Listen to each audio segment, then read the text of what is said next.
It's easy. You are seeing it from there. That's excellent. Yeah. And you're going to sit there once. Then everybody has the introduction. Yeah. I will be calling you, and you can have it here. Sounds then great. in the Q&A there is a microphone. So you start, and then we join you on stage later, I guess. Yeah, I think that we can go to the stage once the audience is somehow here. Okay. About to start. Either way, yeah.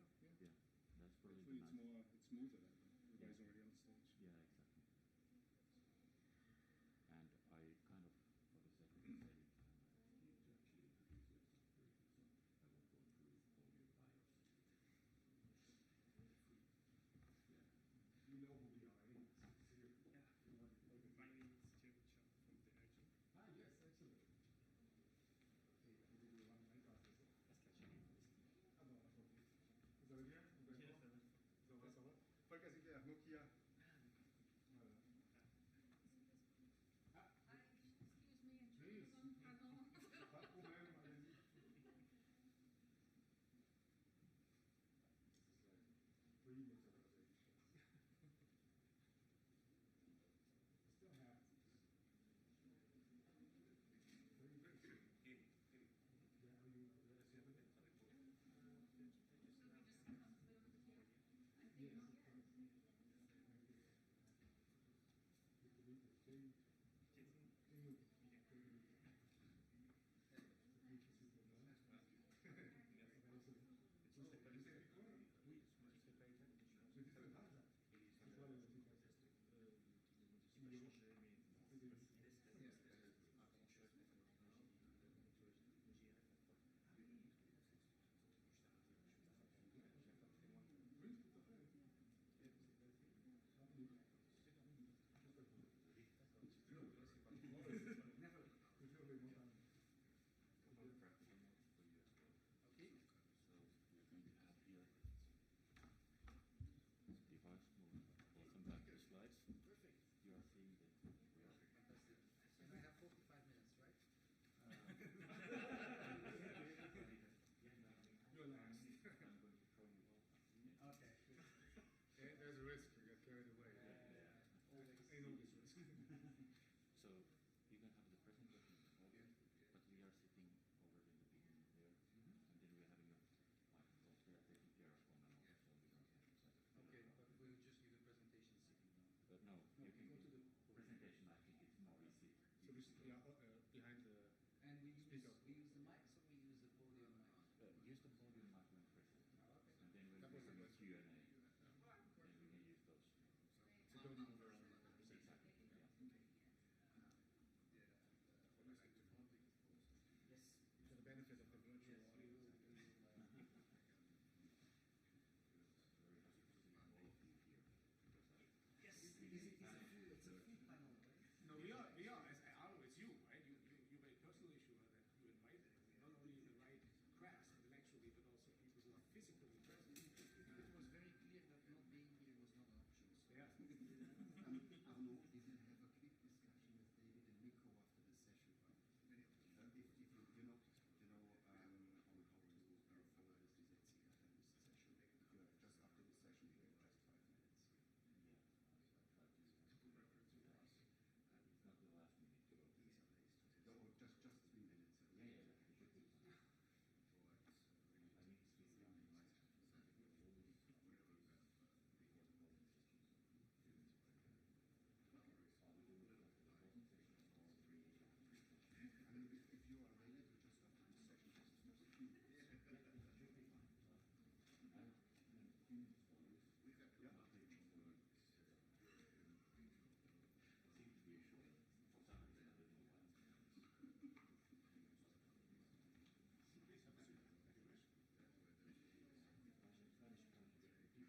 would be nice, because I'm probably running more. Somebody stole your scene. No problem.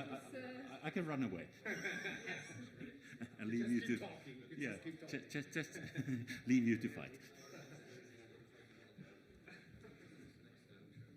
Okay, so let's get started, and it's always a pleasure to be the final technical session in the conference, and I'm sorry for all of those who are missing this excellent discussion for today. So my name is Arno Pärsinen, I'm professor at the University of Oulu, and I'm moderating this panel where we are discussing the developments and challenges enabling 60 terahertz radio hardware.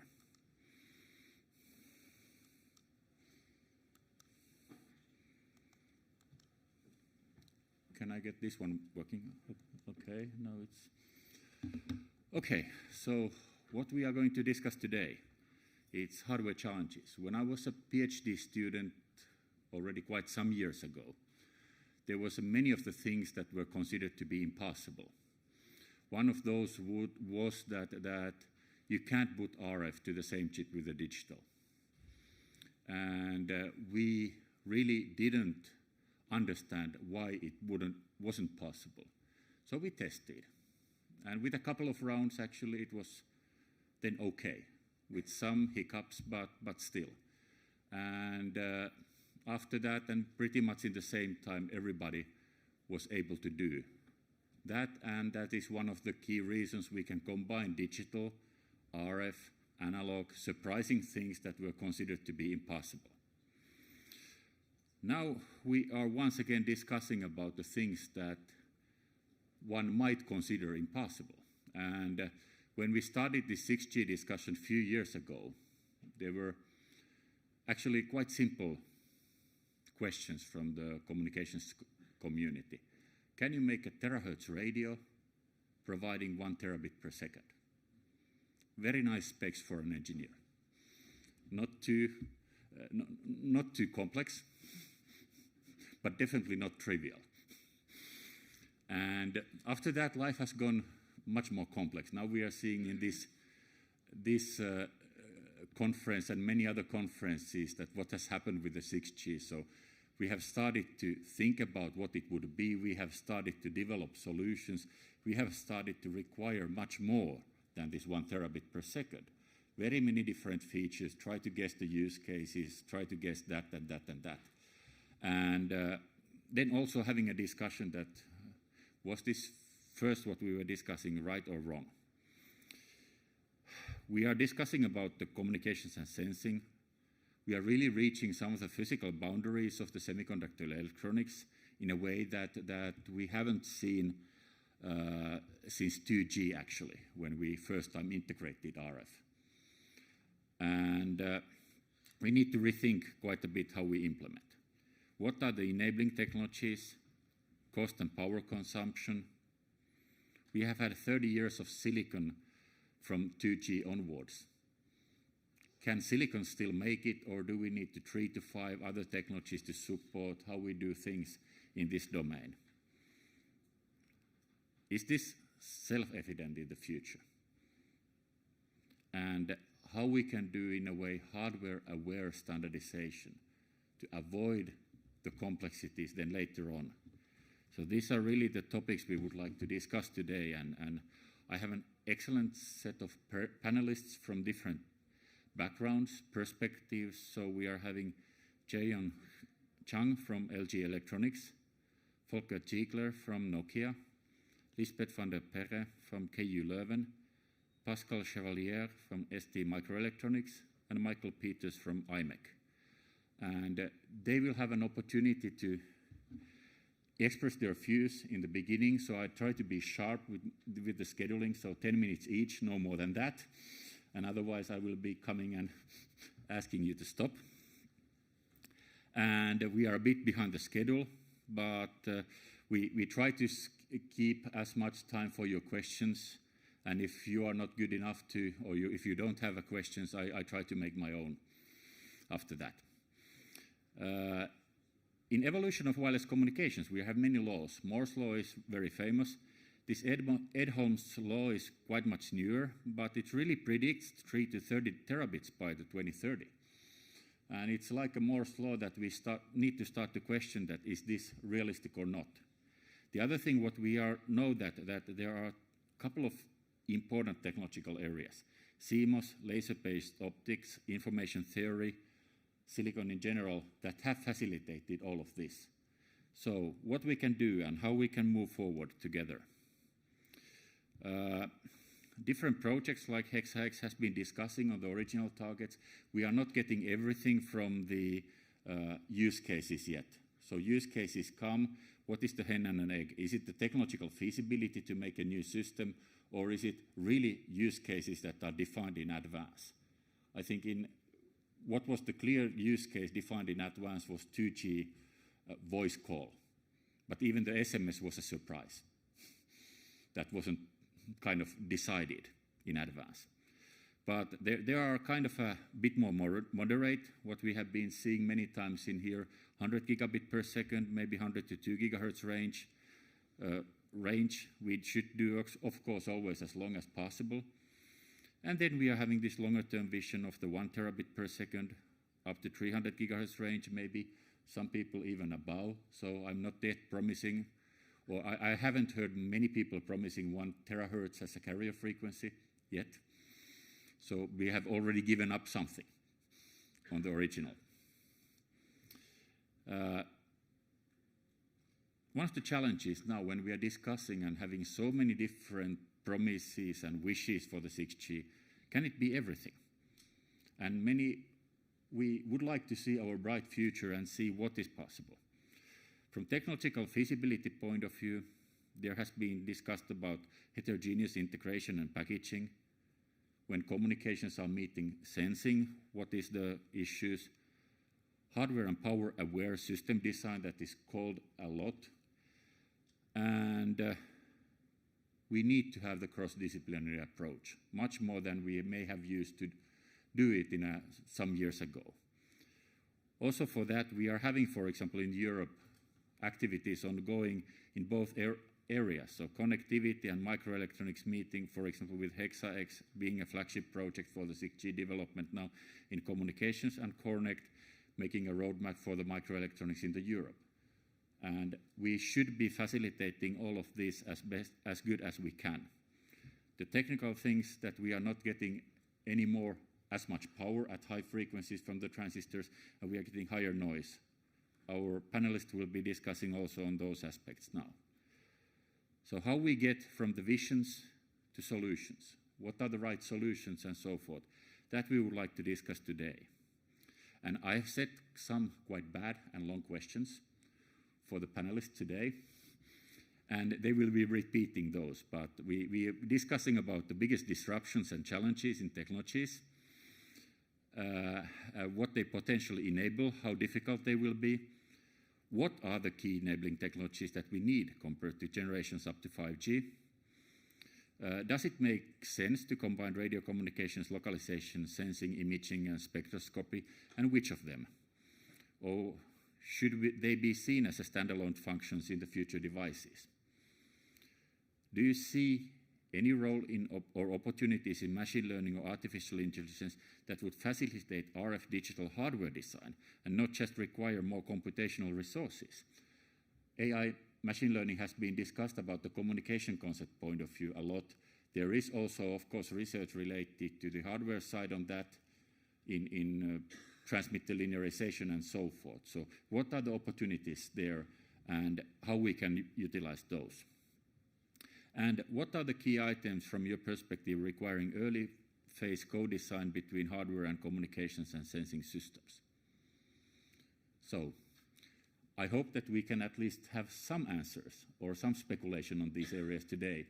Maybe not the final words, though, so if you're expecting that, you need to participate to the work and let's move together with the 6G with those. So with that, I would like to invite our first panelist, so Jaehyun Chung from LG Electronics. So please.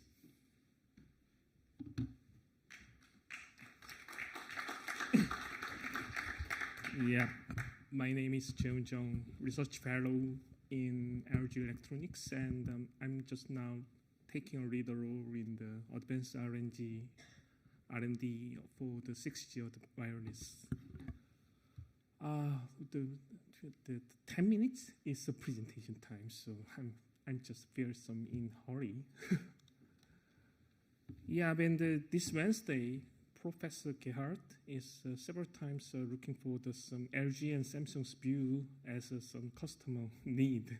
But you know, actually our company is a consumer electronics business and some vehicular electronics business. So recently, LG just now have a very fascinated with the metaverse service platform applications. So in this sense, and such a application can be some killer application for the true digital physical convergence in around the year 2030. So in the sense, and the role of 6G is to provide some unrestricted metaverse access, and also is to expand some digital convergence object. So there might be some 3 technical enabler in the of some hyper-immersive media communication and connected intelligence solution areas. Really coverage support is some distinct feature of 6G. And actually, the strongest motivation for the terahertz is now on some hyper-immersive media communication. In there, we can expect some ultra-high quality XR and some, even for some mobile hologram, require some hundreds of BPS, gigabps as a peak data rate, and guaranteed 1 gigabps data rate for the ultra high quality XR. Yeah, my presentation is somewhat format error just now. I'm very well known for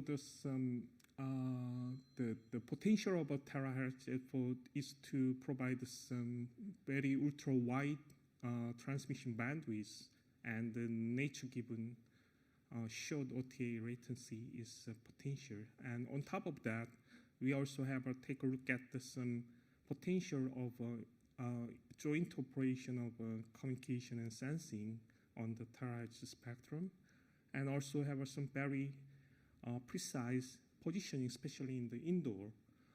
We can utilize some terahertz.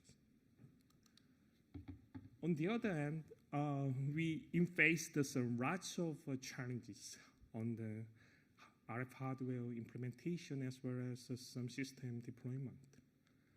So during this EuCNC conferences, many of the technical sessions raised such issues, but we also have some take a look at some terahertz gap dilemma in the power amplifier. Let's say there's some reduced output power according to some increase in the frequency, and also have some increased noise figure is some problem on the RNA, and also have some severe page noise impact and excessive feeder line loss and inefficient page shifter logic is somewhat problem for how to design this and formulate some RF front-end architecture for the terahertz. Also, in addition, we also have in the early phase the severe power consumption in some ADC, and some just now we are taking a look at how we can have a size adaptation between this RF front-end against some very small antenna spacing requirement for the beamforming. Is quite 3 issues. System development perspective is biggest issues is nature given the higher propagation loss is somewhat even compared to the some millimeter wave, we can have some substantial propagation loss is experienced in the over 100 gigahertz. Also, when we apply the terahertz for the for example, the metaverse devices. And we also have some blockage impact is very severe. It will be driven by the obstacle and also have a self-motion blockage is some important features. So it could be some reserved for some network densification and some robust tool. We can have some come along with some terahertz radio. Also have some extremely high Doppler shift. We can have some, let's say, some 1.5 gigahertz pedestrian speed is 3 kilometers per hour. In that sense, and the Doppler shift can be very small, but we also experience the pedestrian case of 3 kilometers per hour at 150 gigahertz. It's very much likely to the 300 kilometers per hour and at the 1.5 gigahertz. So it could be some issue, but substantially we are taking a look at whether it is a real issue or not, because most of Doppler spectrum model is based on some poor scattered channel conditions. So the channel becomes more sparse and sparse. So it's going to be some different understanding and different modeling can be applied. Yeah, we have some lots of discussion with the telecom operator and the manufacturer and the service designer. So the first one is for the spectrum. We also have a very aligned view with what Arno is presented in the before, and we also have some focus on the 100 to 300 gigahertz and first. And network deployment perspective, we still have some terahertz radio is still need to be deployed based on some on-demand the coverage provision. So it could be some overlaid network architecture with low and mid frequency cell is quite necessary. Taking some blockage effect and the connection sustainability into account. Yeah, for the rest page and the enabling technology, we also take a look at there is a typo, but AI and machine learning, it can be applied for some RF hardware design against some unpredictable nonlinear distortion. And also, it could be applied for some digital algorithm in some MIMO channel decoding and the channel estimation. But joint communication of terahertz with the localization and the sensing is has to be primarily focused compared to some imaging and spectroscopy.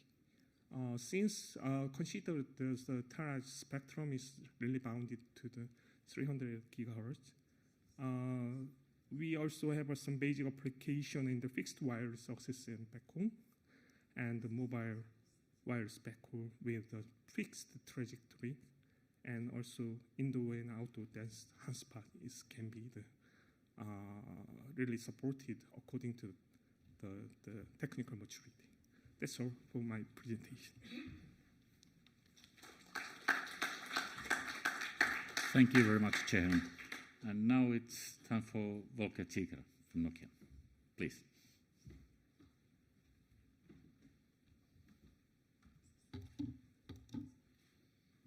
Thank you, Arno. So, ladies and gentlemen, it's all about opportunity. Opportunity to enable the terahertz metaverse. Now, this sounds like hype, but in the meantime, you see, I think we've come a long way ever since the science fiction novel Snow Crash. Some of you might have read it. It has come out. In the meantime, we give meaning to metaverse. And I think it's important that we jointly reflect as to what the substance is, as to what does it truly take to make scenarios of the metaverse happen. And terahertz, to say this up front, will be, terahertz-related technologies, will be a key enabler. And I look forward to explore this jointly with you all as part of this talk, but more importantly, as part of the panel session. And so, as to set the stage, enabling the terahertz metaverse, it really starts about relevance. So why do we engage in terahertz-related research? First of all, it links into the vision, right? The vision, which is about connecting the worlds, digital, physical, and human biological world. This is at the heart of what we, I think, jointly have identified as what motivates communications and sensing for the 30s to begin with. I think we also have come a long way, and thanks to cool projects like HexaX, and thanks to great joint engagement, like with academic partners like University of Oulu, in terms of what is terahertz, first of all, defining what it is in terms of carrier frequency range, 100 to 300 gigahertz, in terms of data rate, throughput, ambition. By the way, that's what catches the headlines many times, and for the right reasons. If you want to go immersive telepresence, you'll probably need some spectrum, huge chunks of spectrum that otherwise you won't have. So all of this is fine, but I guess at the heart of all this is what is that we can actually do with terahertz, right? And that's what you see in the middle of the chart.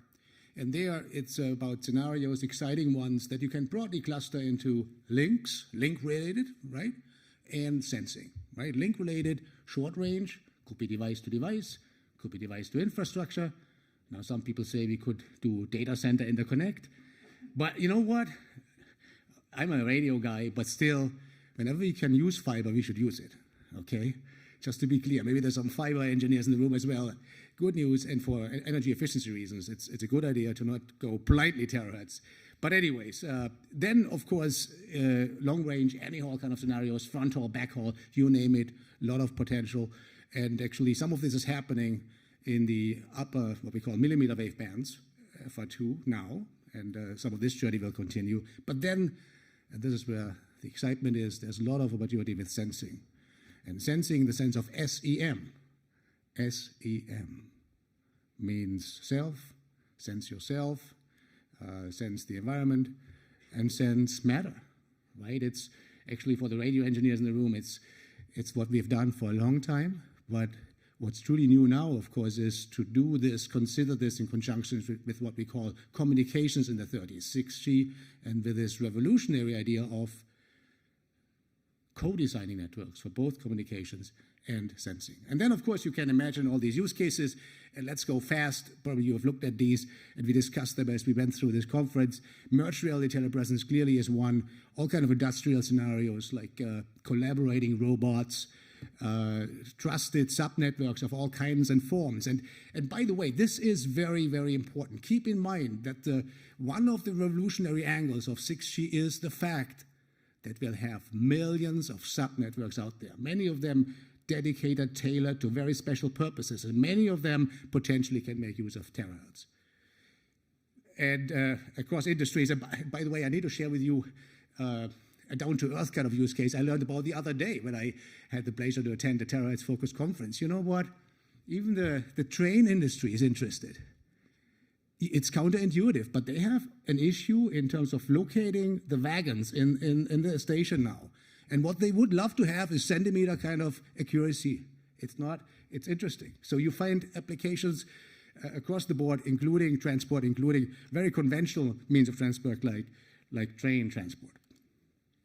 So with this, going briefly back to what are the 6 key areas of technology research, of the 6 key essential infrastructure. And this was actually, as you may remember, some of you at least from the opening keynote, there are 6 domains, the 3 ones that seem to be obviously tied into terahertz big time. 1, new spectrum technologies. I mean, terahertz is new spectrum. Of course, there's other enablers related to spectrum technologies, but this is one of the key enablers.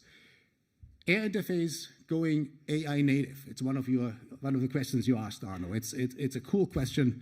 It's fun to do research. We are making great progress at Nokia Bell Labs with this question, and I'll come back to this in just a moment. And then, of course, revolutionary idea of co-designing networks truly for both sensing and communication purposes. With this, let's look at the air interface. So why First of all, why do we do this? It's about peak data rates, yes, indeed. Let's also keep in mind, however, there's a lot of, and this is part of why this is fun for the research community, a lot of interesting challenges, a lot of physical effects we deal with. But first and foremost, we are making progress. When I look at what has happened, like in the last 4 years time frame, we managed to build the first prototypes out of Nokia Bell Labs. What you actually see here is a picture of the world's first D-band phased array on a new substrate material. It's what we call radio-on class. Guess you haven't heard about it. So it can be done. Actually, the frequency band we use, we work on is 140 gigahertz. That's one of the sweet spots to do propagation property. And then, of course, it's all about jointly defining, and it starts by asking the question, what should it be, the new physical layer, right? And if there's one key figure of merit, which one would it be? Peak to average power ratio, PAPR, absolutely. And that's why we discuss waveforms. And yeah, a single carrier might not be a bad idea at all, right? Especially if you stay frequency domain. So and by the way, for energy efficiency reasons, let's make sure we don't increase level of complexity, right? So discrete Fourier transform kind of thing, sprayed OFDM, not a good idea. We want to keep it simple. Okay, high gain antenna arrays, obviously. You go to hundreds of radii elements, part of the story. And then, of course, you can, thanks to phased array technology, you can steer the beams. It's fun. And by the way, what's new, again, is the industrial context, is the chipset part we'll discuss more, and doing this at scale. I think that's the other aspect. And last but not least, yes, beamforming, big topic of research. And we can continue that list. But beamforming is one of the fun areas. Why? Because, again, you start looking at how does analog compare to digital? Or maybe we need hybrid. Actually, from the research we have done, what I can share with you all up front, hybrid is probably the best option. Because, yeah, with analog, you have these limiting factors, power amplifier, energy consumption going through the roof. When you go digital, all the way digital, actually on the RX receiver side, you get a lot of energy usage, excessive usage on the RX side when you go fully digital. So hybrid probably is the way to go. So with this, let's keep moving. AI, ML, air interface. So this is a cool idea where we go beyond individual building block, right? What we already do with 5G, we optimize individual algorithms. Could be pre-coding, packet scheduling, what have you. Here the idea is the entire layer one would optimize itself. It would find the optimum constellation, as kind of indicatively indicated on the right-hand side. And then, of course, here we come to what many folks, I guess, have been waiting for, 6G network of the sixth sense. This is I think, at the heart of one of the cool innovation ideas, powering up the metaverse. And of course, you have all these cool questions for research. And there's nothing wrong with questions. When I look at Nokia Bell Labs, it all starts with the questions we ask, like you did when opening the panel, Arno. And let's see how much more we can cover. Waveforms I already mentioned, but then I guess the channel modeling is also an interesting topic, because when you move to terahertz, it's a new ball game. Why is it a new ball game? It's probably all about statistics, right? It's no longer deterministically building model. So one more minute. Thanks, Arno. Arno is getting nervous here. So this is the last slide, and we can discuss this more on the panel. This is kind of last slide summarizing what the objectives are. Objectives at Nokia Bell Labs, and in the community of research, if I may say. It's about air interface, radio module design, architecture system concept, physical layer design, but very much it's all about energy efficiency, right? Once you have huge chunks of spectrum available, you could argue spectral efficiency, who cares? No, I shouldn't say it like this, but energy efficiency is the more relevant figure of merit. And then, of course, it translates into all kind of modeling exercises, system level, full wireless link. We've made great progress here. Also, thanks to HexaX, power consumption, PA, ADC, already mentioned this, and different effects of noise, right? Noise as regards local oscillator. You could also look at noise performance of the LNA. So this kind of defines, we have our work cut out, sort of. And with this, back over to you. It's about enabling the terahertz metaverse. Thank you.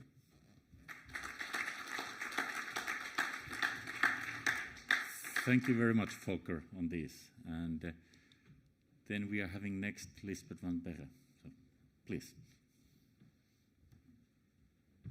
Thank you, Arno. So being from Belgium, I take the freedom to bring a little bit of surrealism in the panel, and not only focus on terahertz radios although this is, of course, the topic of the panel.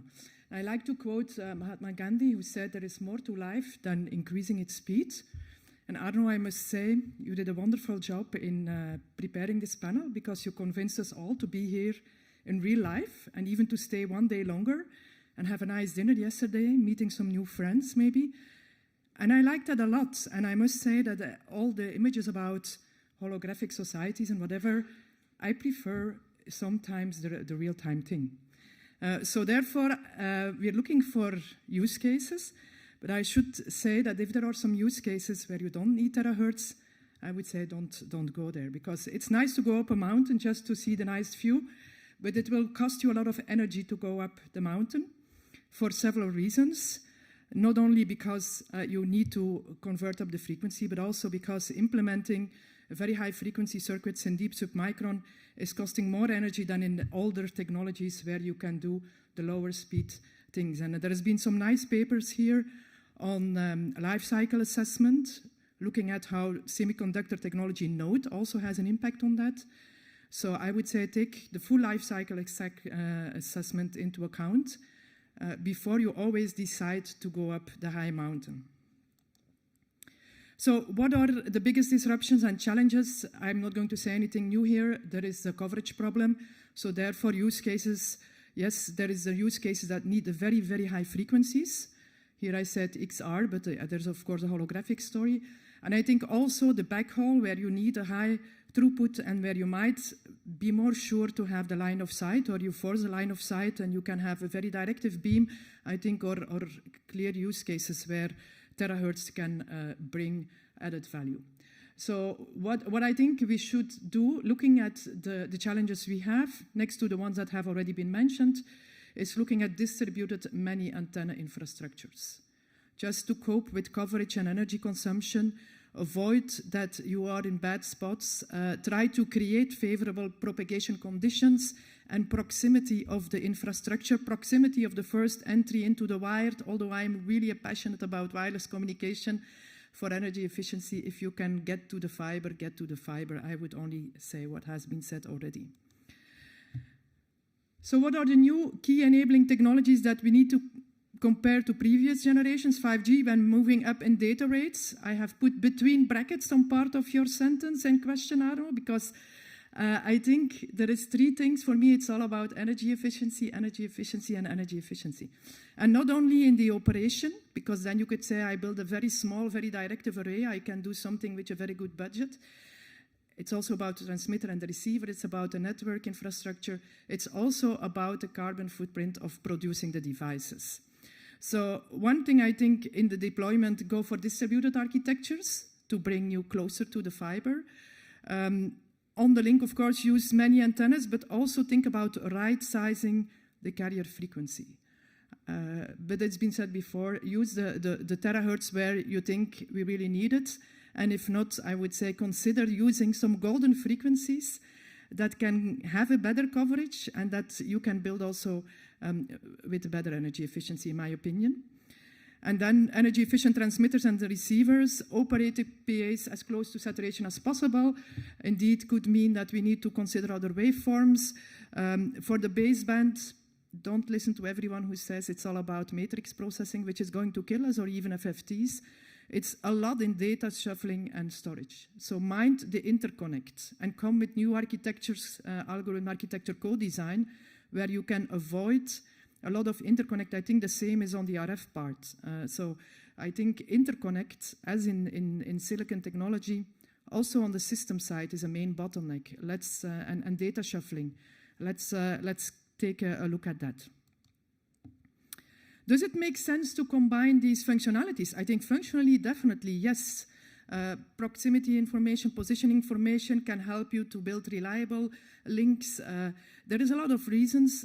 Sensing the environment makes sense if you want to have autonomous robots working with people. So definitely functionally it makes sense.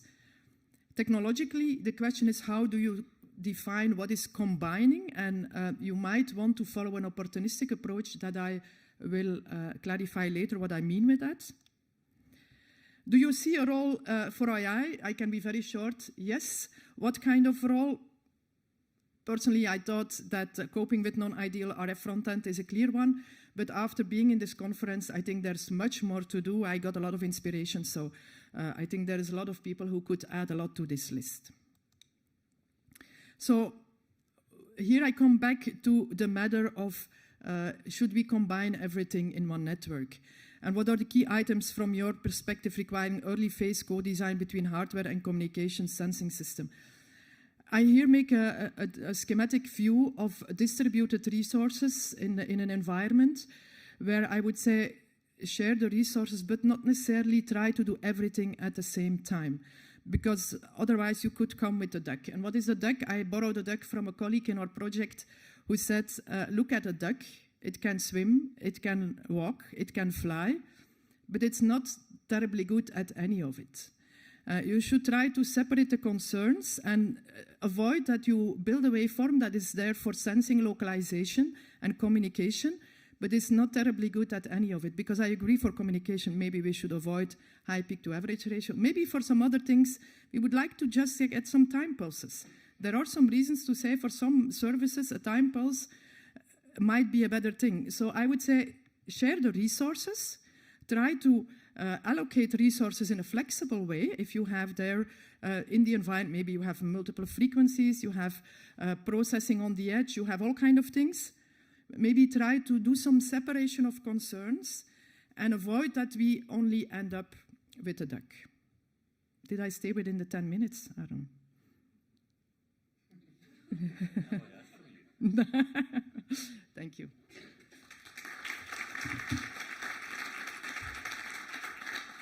Thank you very much. So Lisbeth really greatly showed us that you can do with the less of the bandwidth. So she was the first one I didn't need to urge. Thank you very much. And then we are having Pascal Chevalier from ST Microelectronics. So Pascal, please. Okay, thank you, Anno. Good morning. So from my point of view, I will speak about RF technologies because this is what I'm working on.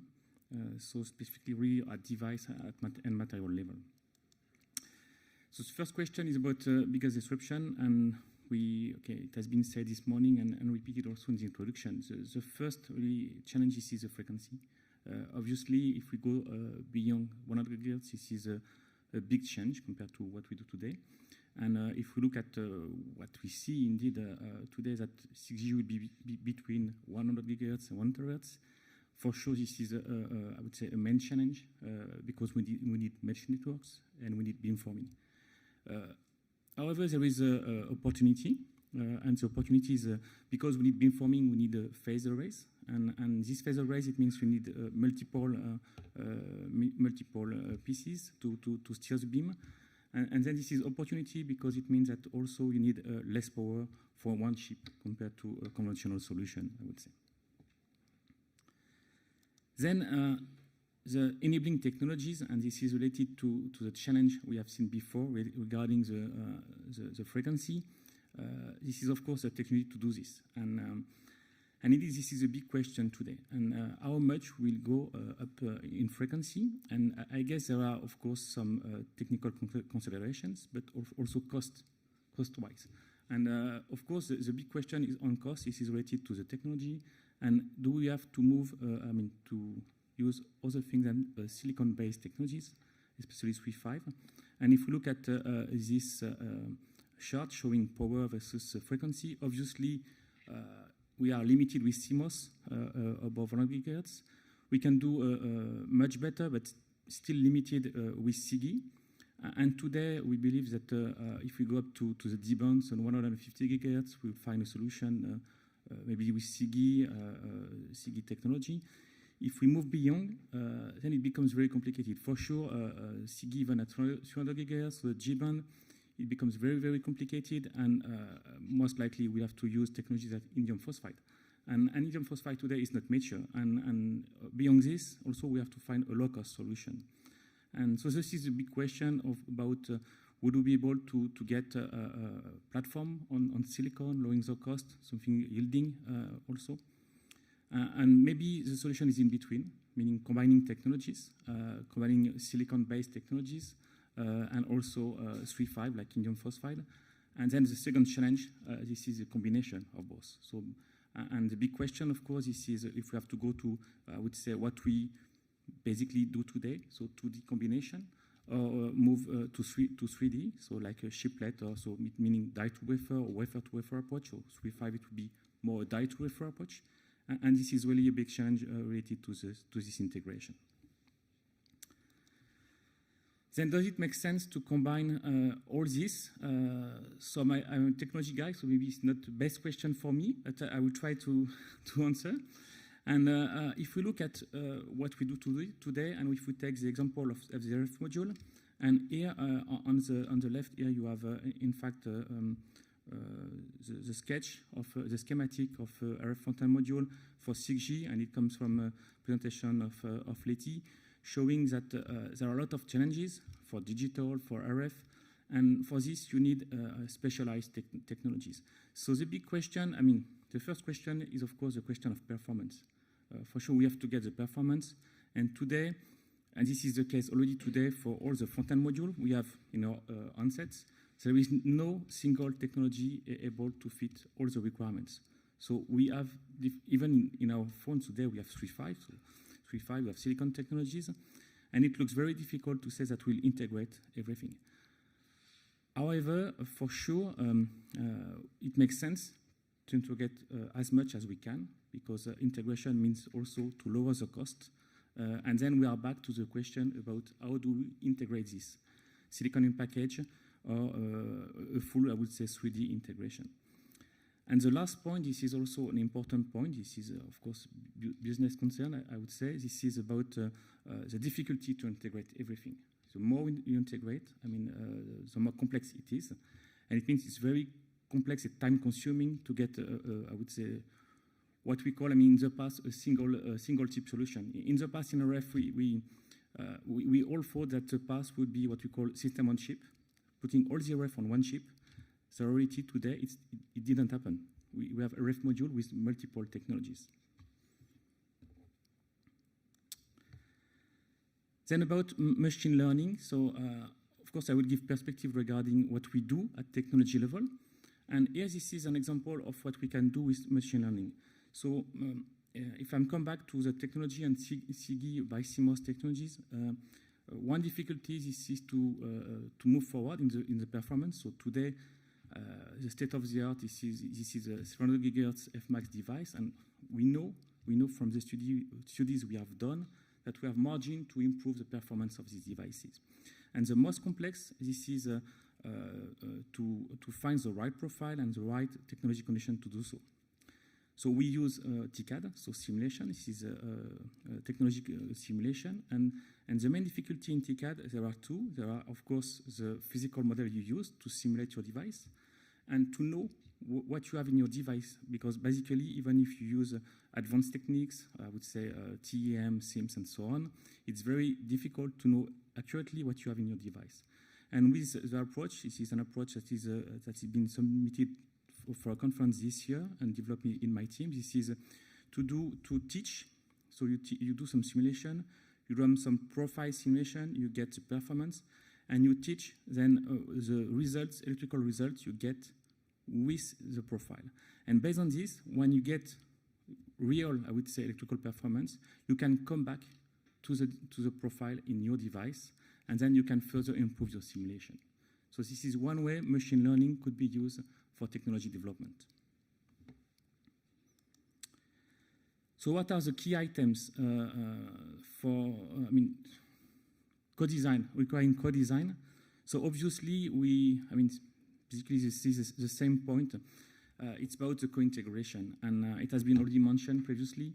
The main challenge is probably co-integrating everything, and here you have a figure showing a D-band active phase antenna array that has been published at this conference last year.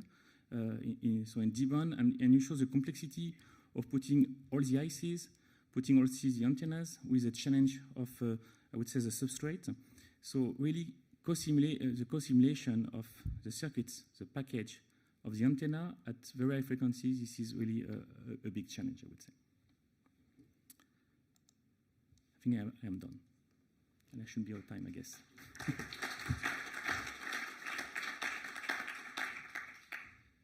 Thank you very much, Pascal. And now we are having our final introductory talk. So Michael Peters from IMEC, please. Okay, so Arno, you provided a very simple template. So as a good homework, I just used exactly your template. So it also very helpfully said my viewpoint. So that is what it is. Perhaps not everybody will agree. So first things, biggest disruptions. Number one, a lot of not people will be connected to the network, and not people not being billions of IoT devices, but hundreds of millions autonomous agents, things that freely roam, and that of course have a completely different second bullet bandwidth consumption than humans. So humans essentially are limited to about creating or eating about 100 megabits per second. That's about our total, the total possibility that we have. Also, these autonomous agents will likely create a lot of upstream traffic.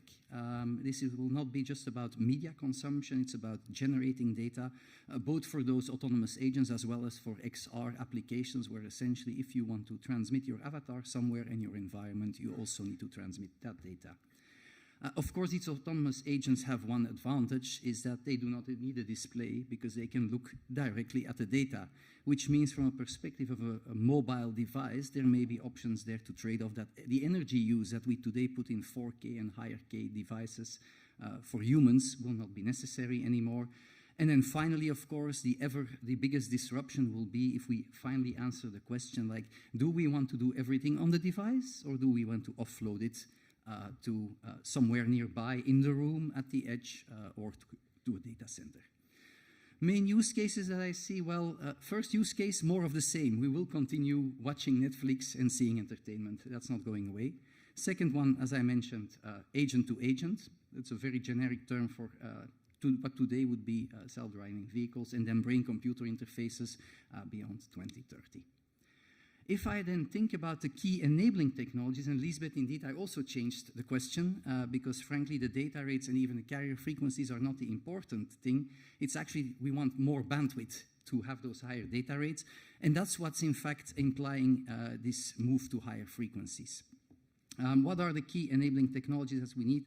Well, we will need heterogeneous integration. And especially if you look at the transitions between the digital to the transceiver, to the front end, shipping those signals around with as little loss and as high energy as possible is going to be key. So between the modem and the transceiver, today this is quite often a SerDes interface, and if I think of a 100 gigabits per second SerDes interface, frankly, I don't care about the power amplifier anymore when it comes to power consumption, because it's going to eat everything. So perhaps we need something more there. Between the transceiver and the power amplifier, which will be in a different technology, we will need something that has better than dBs per millimeter loss to do the interconnection. And if we want large antenna arrays, we will have slightly longer reach. We need even lower loss. And I haven't even spoken about the passives, because if you want to squeeze this below the antenna, in fact, you're going to get into trouble as well, because your circuit is going to be bigger than your antenna, which is tricky if you want to do 3D integration. So does it then make sense, assuming we can solve all that, to combine radio, sensing, and so on? And it's a really good question, and we've done some work with the product design people in Antwerp, in fact, to figure out what this joint communication and sensing diamond would be. And if you look at it, you could say, what is true joint communication and sensing? You can say it's because it's in the same device, which is the horizontal axis. It's because it's using the same modality, the same spectrum, for example, and not high spectrum and low spectrum. And is it a coupled use case? Is it actually the sensing and the communication used for the same thing? And then, of course, the ideal case for me, the true joint communication and sensing, is the one where it's a coupled use case in the same device with the same modality. And of course, if we find ourselves in a different part of that diamond, what are the drivers to get there? And we've discovered that it's mostly going to be cost, efficiency, and design, because otherwise, for most use cases today, I'm sorry, but we can't really find a true joint communication and sensing. It's always separate. I mean, if you look at the XR room, most of those are implemented today with different devices, different modalities. It's a coupled use case, but that's about it. You don't really need 6G to do it. The AirTag is an example of the corner at the bottom, right? It is one ultra-wideband transceiver, but it's using different modalities for the sensing and then transmitting the location, which is actually done over Wi-Fi. And it's, of course, different. It's a decoupled use case. Smart lighting is one which is in that corner. And I think as an industry, we need to really think, are there things in that corner? Or is it just, as Pascal said, is it just about integration and driving down the cost? The one thing that we have found that may actually have a good case is talking radars. More and more radars having to coordinate, in fact, their transmissions. So, any roles of opportunities in machine learning, perhaps for those radars, right? I'm not going to talk about circuit design. There is still this holy grail of AI to do circuit design from spec directly to RTL. I will leave holy grails to other priests. But of course, I agree with some of the statements made. From channel estimation, if we are doing this anyway, you could go to environment mapping, to beam management. But of course, it's always a question like, do you do it on the device? The energy efficiency there may not be the best. But some approaches that we're seeing for radar, so for channel estimation using spiking neural network, seem to point in the right direction. So I'm hoping, in fact, that that would be a good place to look and take some inspiration from. And then finally, what are the key items requiring early phase co-design? Well, see my slide 3, right? All those interfaces, those require co-design. We need to think about this before we actually build the system. And then, of course, if you want to do communication and sensing from an engineering perspective, it looks like the same, but really a radar needs full duplex. The waveform is not the same. The aperture is not the same. You need to synchronize if you want to do bistatic radars. You have phase noise. The bandwidth may be different. Transmit power link budget equations are not the same for radar. Dynamic range, really tricky one. The MIMO architecture for radar is not the MIMO architecture for communications. And then the signal processing, it may both be FFTs, but it's not the same architecture. So there are a lot of things that we need to think about if we want to do co-design for communication and sensing at the same time. Anyway, those are my thoughts.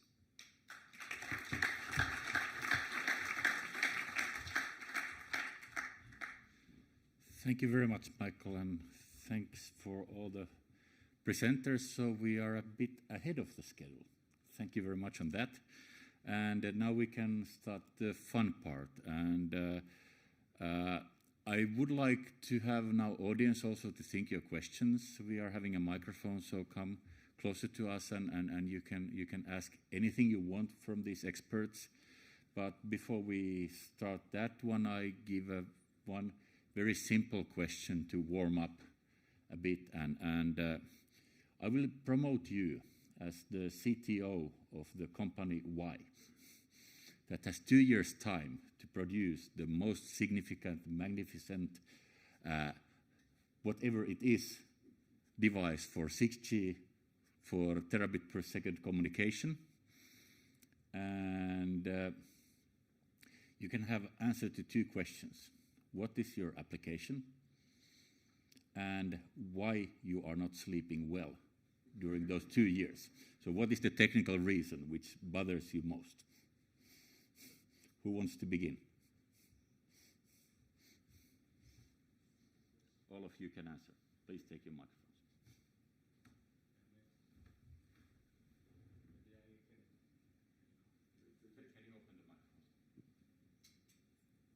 Maybe I can start. I would probably, now you said 2 years, and that's tough because when you look at startups, it typically takes them, 5 to 10 years to really get something off the ground. So probably, you said it's about CTO role, so I would build on something that we already got. And I would start with localization and positioning, really. Why? Because we have some very good momentum with 5G and 5G Advanced already.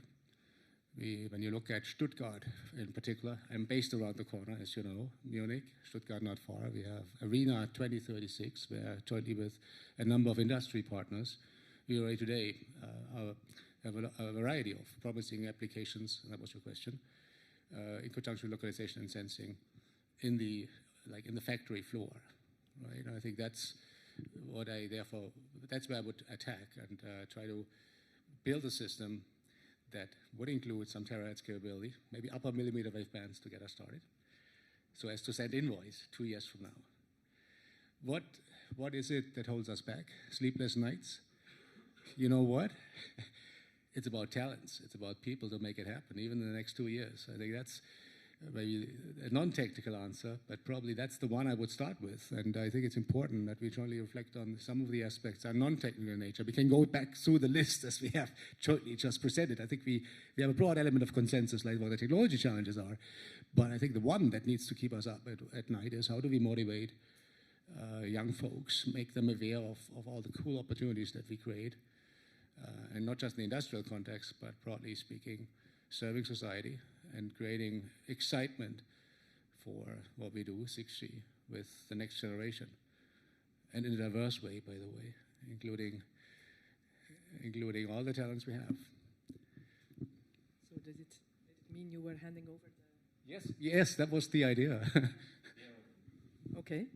So I would go for venues with lots of people, like here. We could have together generate 1 terahertz. I don't see us doing that individually, has been said.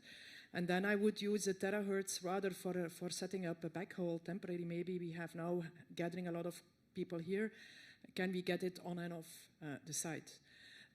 Because also I think I agree 2 years is very short, so I would also use things we know, and I think setting up a point-to-point link with some of the technologies that are already well on their way, but are not necessarily multi-users and steerable and whatever, but something where you can build something with a very nice beam and don't need to worry about the fact that everyone needs an energy-efficient solution. I would do that part on the lower frequencies, but the aggregated thing, maybe use some terahertz to set up a temporary site here so that we can get Wi-Fi with high throughput for a large number of people. Okay, and I will continue. I guess I mean the main only 2 years for technology development, you do nearly nothing, I would say.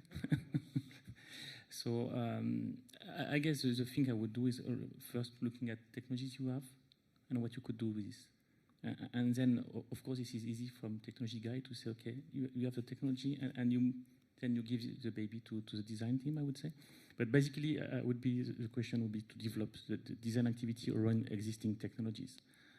And then the big challenge for this is to make sure that we have well-trained people. I agree, this is a big challenge. And you're sleeping well all the time. No, because of this point. Because finding, the right people, trained people, it's more and more difficult today. Thanks. Yes, I started my terahertz R&D in our company. So frequently getting some question from some telecom operator and the government officer. Currently, the 20 gigahertz is allocated in the Korea, but there is some serious issues because that some Korean governments actually allocate the 20 gigahertz for the nation covering spectrum, and then it means that there's some coverage obligation for at least 50% within 5 years. There would be some struggling game between the telecom operator and then government. So it can be the lesson even for some terahertz case, how we can allocate the spectrum for the terahertz for what is the exact application for using such a spectrum. It's quite big question to me during the previous 2 years. So that's why I just now have reached some consensus with the government. As the government really become persuaded to getting some different way of spectrum for the terahertz. So that's why we assessed some target application for the terahertz into the some rather than the some usual whatever the UU interface. Rather than this, and we still have some spot-based big data burst provisioning solution from the terahertz radio communication is really necessary, which is linked tied well with the hyper-immersive multimedia drone.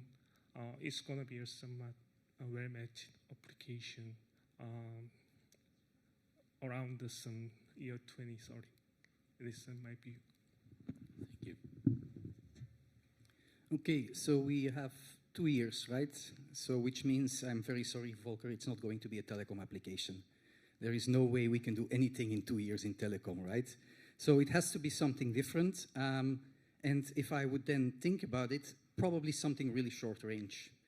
And frankly, people are sick and tired of cables, so some kind of short range cable replacement, get rid of USB-C, get rid of lightning connectors, HDMI, and so on, so that we can just immediately mirror devices, mirror my phone to my car to my next car, which will be a rental car anyway. And I would focus on building a transceiver in silicon, which you can do today at 140. I would, of course, market it as 6G, although it has nothing to do with 3GPP. But I would market it as the first true 6G application. Yes, well, but the CTO is marketing, you know this, right? And frankly, what would really keep me awake at night is standardization. I would need to find which standardization body can I actually arm wrestle to try and convince them to do this in 2 years, because that's the other big problem there. Because, I mean, small company, right? I don't have 100 people to send to standardization bodies to wrestle with the others. Thank you very much, and we'll come to that standardization issue quite soon as well. But do we have any questions now from the audience? So, Markus, please. Yeah, so thanks a lot. Thanks a lot, Arno. So my name is Markus Möck from Intel, but I also have a ETSI hat, right, in this round. And maybe just a quick comment on your question on where to go, because we had discussions within ETSI on how to attack actually terahertz standardization. And I think the conclusion we had internally is that probably the access layer design should be done by 3GPP at the proper point in time. But the learning I think we took from the millimeter wave exercise is that in order to do the proper access layer design, we need to have, let's say, an agreed understanding of the underlying physics, right? And so which are the propagation models, you know, which is the path loss, which is, you know, which is the multipath profile, which are the channel models, and also, you know, to have an understanding of the physical characteristics of the like RF components. So which is the phase noise we need to deal with, you know, which are the like non-linearities, which are the power levels we have, and so on. And actually we are having a so-called come and talk session. So we call this Catalyst session in close collaboration with HexaX, by the way, because HexaX has developed a lot of measurements on terahertz and sub-terahertz frequencies that we hope to exploit. And so as a first step, at least our idea is so not to attack right away the access layer design, but to attack actually jointly the preparation of the underlying modeling. And that could then be taken to 3GPP, you know, as a basis to do the access layer at the proper point in time. So please, you know, look out at the next Catalyst sessions. And I mean, if you are interested in joining, for example, a future industry specification group on ETSI on this topic, I mean, it would be fantastic just to reach out to me, or we have David here, right? David, where are you? David is over there, exactly, and I think David is also certainly most happy to talk to you on terahertz, right? So thanks a lot, Arno. Do you have a question? And yeah, Yeah, so this was kind of marketing, right? You were talking about, but I mean, maybe the question is, you know, would you agree with such an approach, or I mean, what is your feeling? Do you think actually that is the right point in time now to start on such a modeling exercise, or I mean, what is your view as an expert on this? Thank you. Great question, and in fact, as you probably know, in the US, they're already starting in a direction. There's already data sets available. So my main thing there would be, if we go down that path, can we please also try, and perhaps ETSI can play a role there, to standardize how we measure things and how we're going to gather that data and create perhaps a European database of those channel models where everybody can input their data in one coherent way, and that we don't have channel measurements in one direction with one resolution and in a different direction with another resolution, and so on. One with horns, one with phased antennas, one with patch antennas, where you cannot compare apples to apples anymore.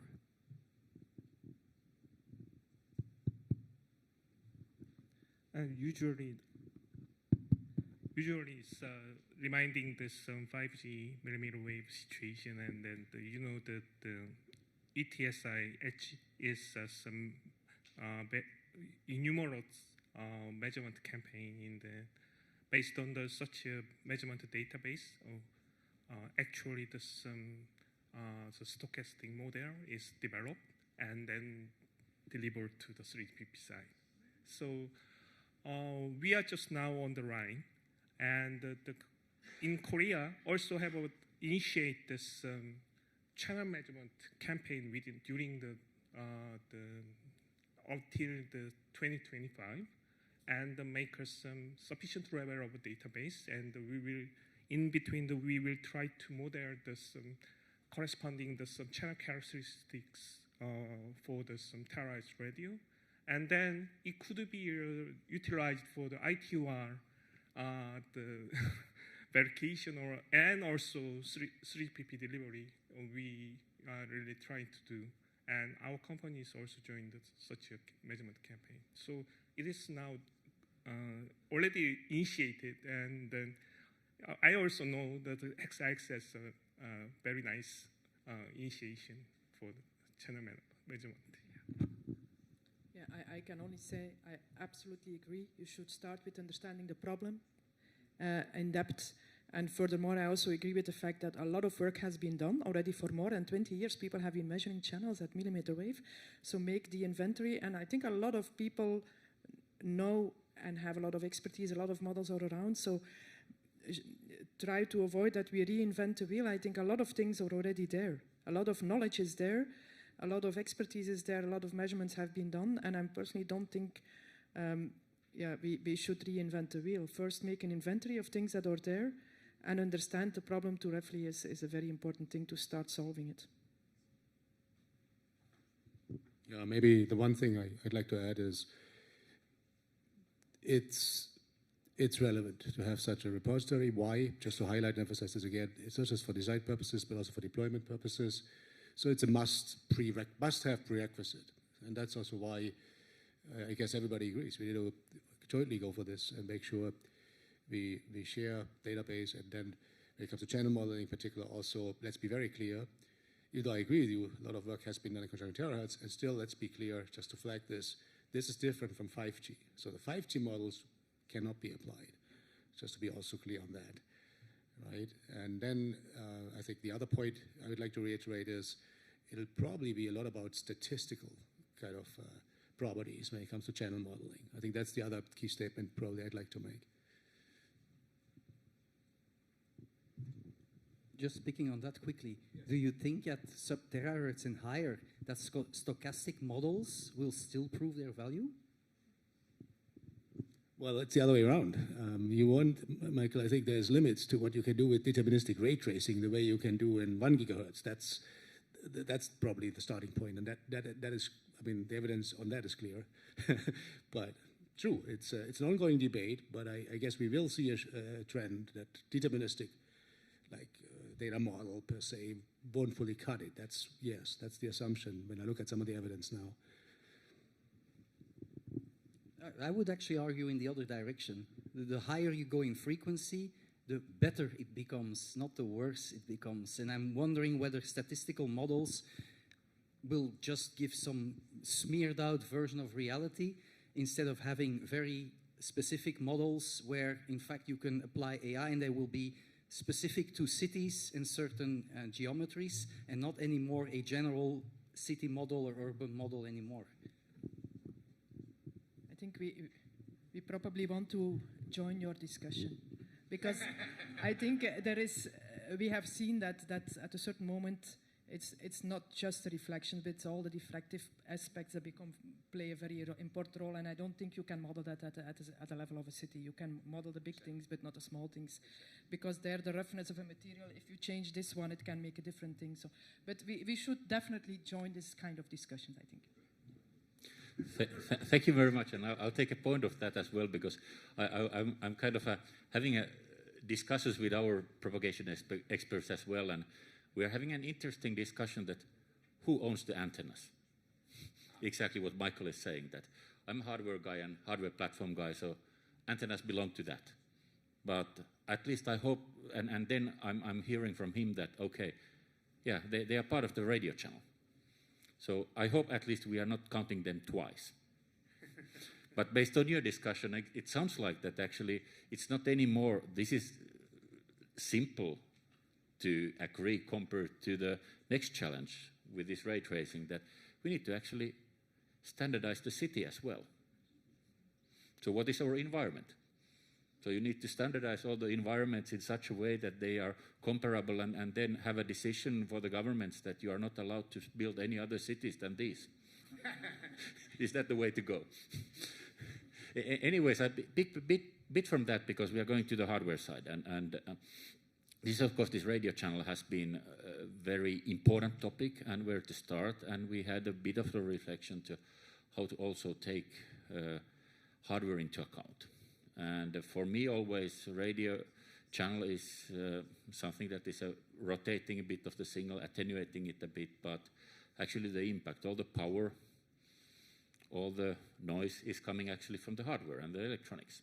So how we should address really already in the standardization these hardware issues, because it's traditionally in 3GPP especially, is considered that we need to be hardware agnostic.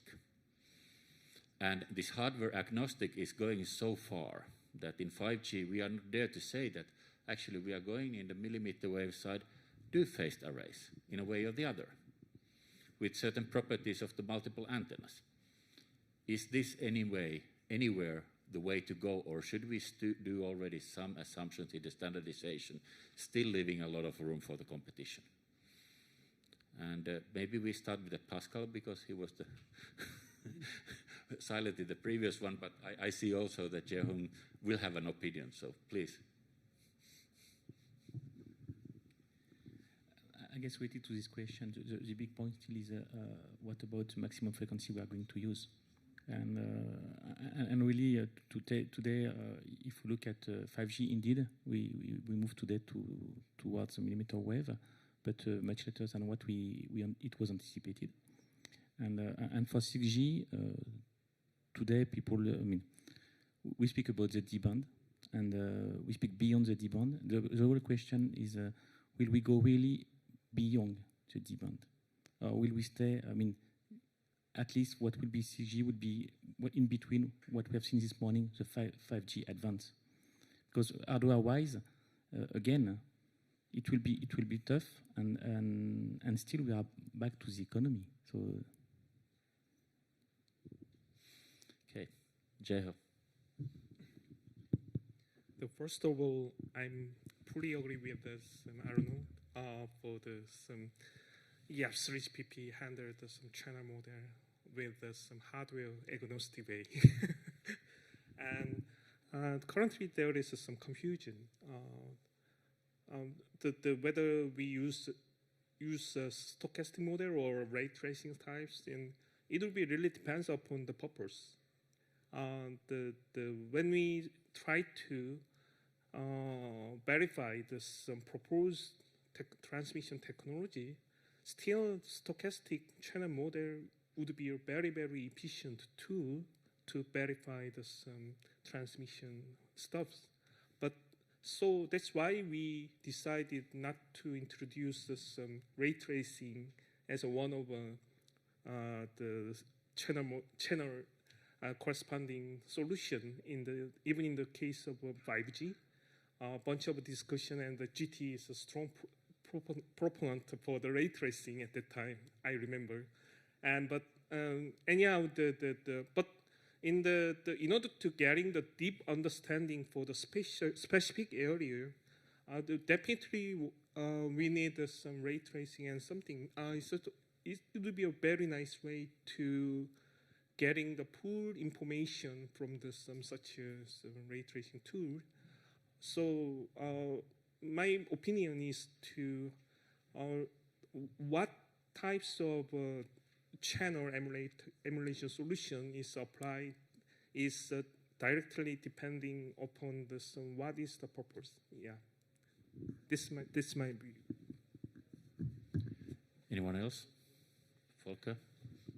Well, I guess your question was also about what is it that we need to standardize and where are the limits to standardization. I guess it's a relevant question. Why? Because there's different schools of thinking, especially at this time. Some folks argue we should standardize the maximum. And this is worrying because it's not just the debate you are quoting, it's also true in conjunction with some of the AI, ML innovations and across the stack, also the higher layers of the system.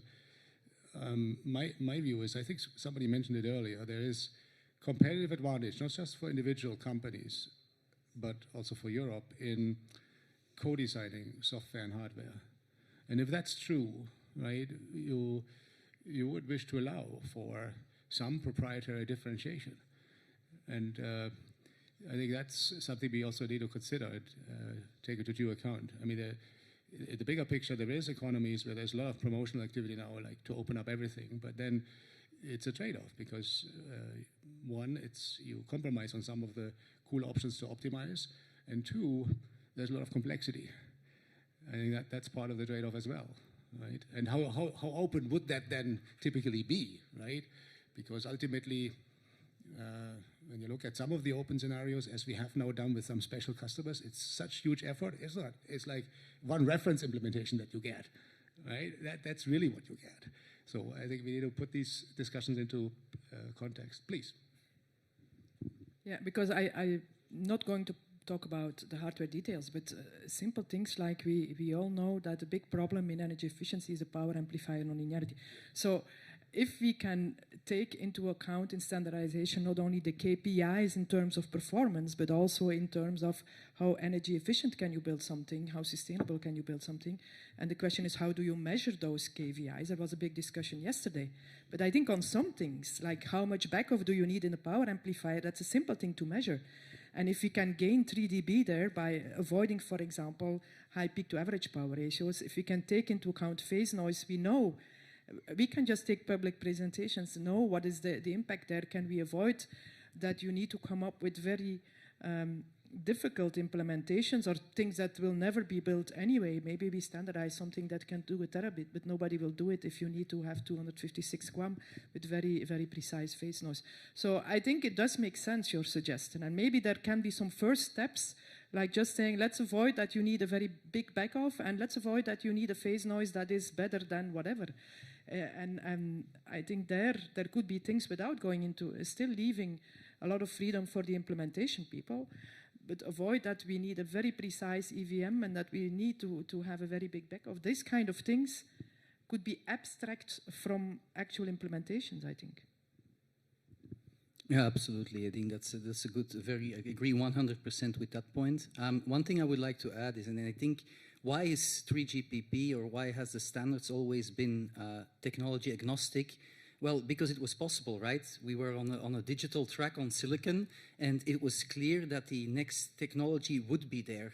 And in fact, already today, via the European and other large system integrators, from 3GPP, the RTOs are already getting the question. It's like, we know by 2025, ITU will have laid its egg. We are going to start release 19, the early 6G developments. Can we be certain that there is a mature technology available?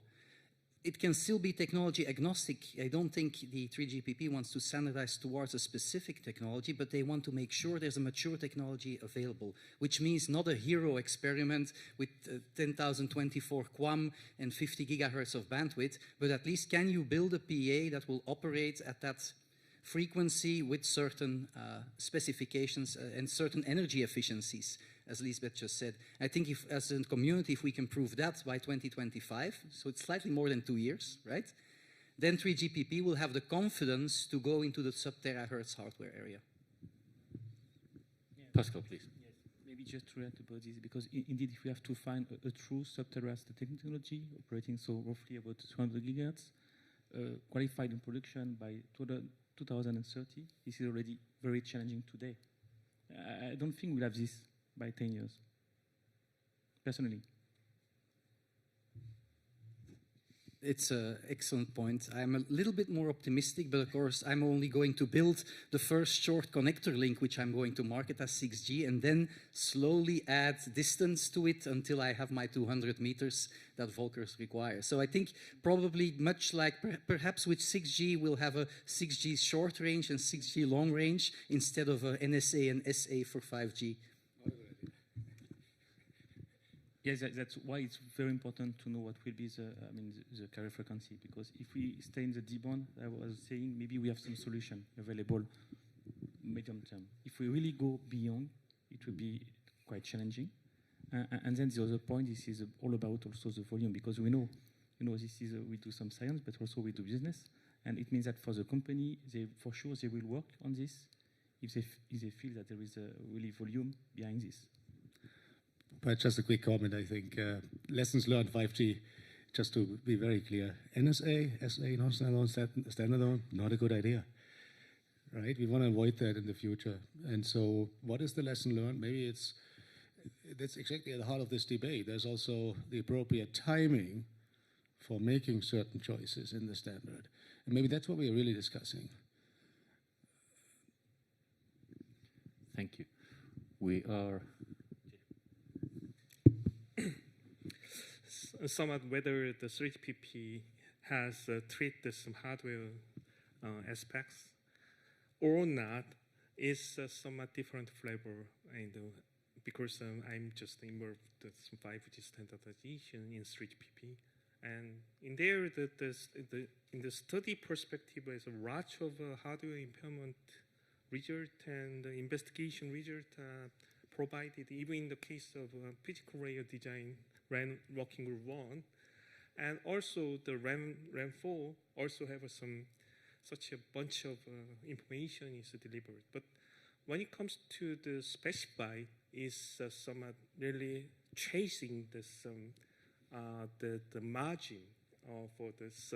It would be somewhat really sensitive to the commercial business and the hardware manufacturers. So, so 3GPP dismiss.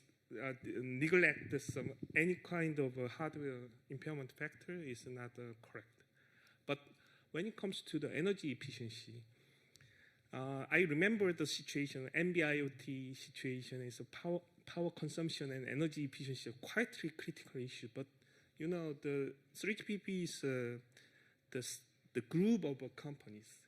At that time, the ad hoc discussion chair, please provide each company's modem power consumption database to the 3GPP, but no company provides such information because it is a very, very secure information. So it would be some really relevant to this what kind of playground we have to make. It is somewhat homework at this moment. Yeah.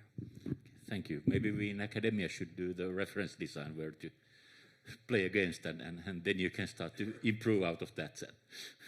But anyways, so I see that I'm waking up a very lively discussion. So I think we are having only that we get this conference ending as well. I have a very brief round, and we are now asking that once we are going towards the standardization in some years, and we know that there has been always some sort of a late hiccups, what we should try to do better from the hardware perspective. So if you have one aspect for the hardware-friendly or hardware-aware standardization, what is the first thing you would like to do when we are going to the upper millimeter wave?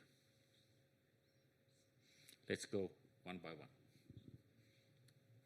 Avoid that you need a high linear dynamic range in the PA.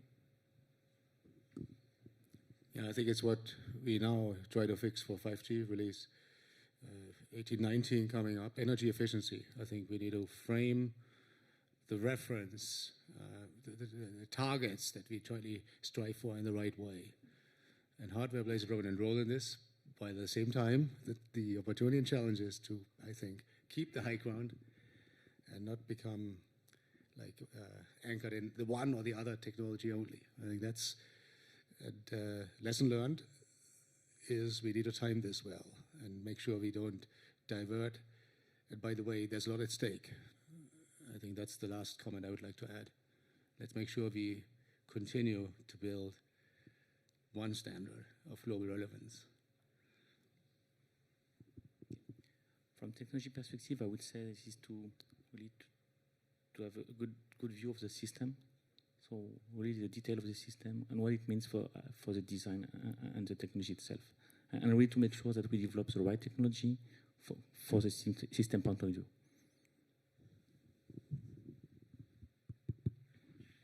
One lesson from the 5G standardization, especially for the millimeter wave, and at the time, the very small number of companies really pushed to introduce some millimeter wave, but at the time, actually, most of the hardware industry is not wake up for the millimeter wave. So, as a consequence, and the standardization perspective, it would be possible, but real field implementation perspective, it is not possible. This is some discrepancy between the real field and the standardization domain. So in order to mitigate such a situation, even in the case of a 6G standardization, some earlier interest from the hardware industry for such a high frequency impairment factors, and we still need some very in-depth investigation from the hardware guys' interest until the starting point of a 6G standardization. Very, very important. I think focus is the number one thing we need, so I'll just amplify Lisbeth and Volker's comments. Energy efficiency. Let's focus on that. Power added efficiency at high power, period.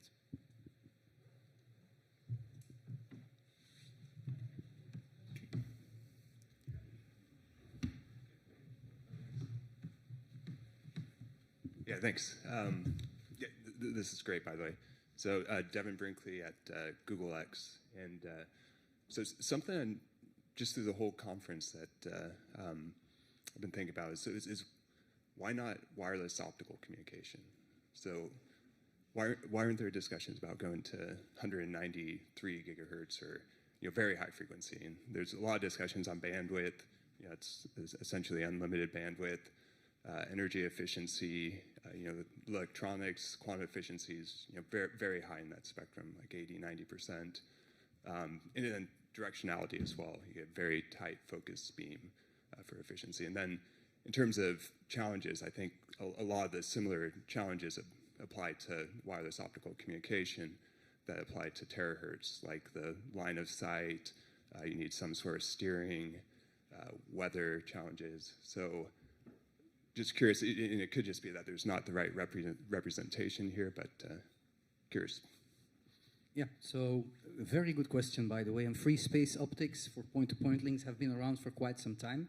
And in fact, if you think about all of the developments in LiDAR that we have today, solid-state LiDAR with maybe optical phased arrays where you can actually steer your beam, it's starting to look a bit like a terahertz system, right?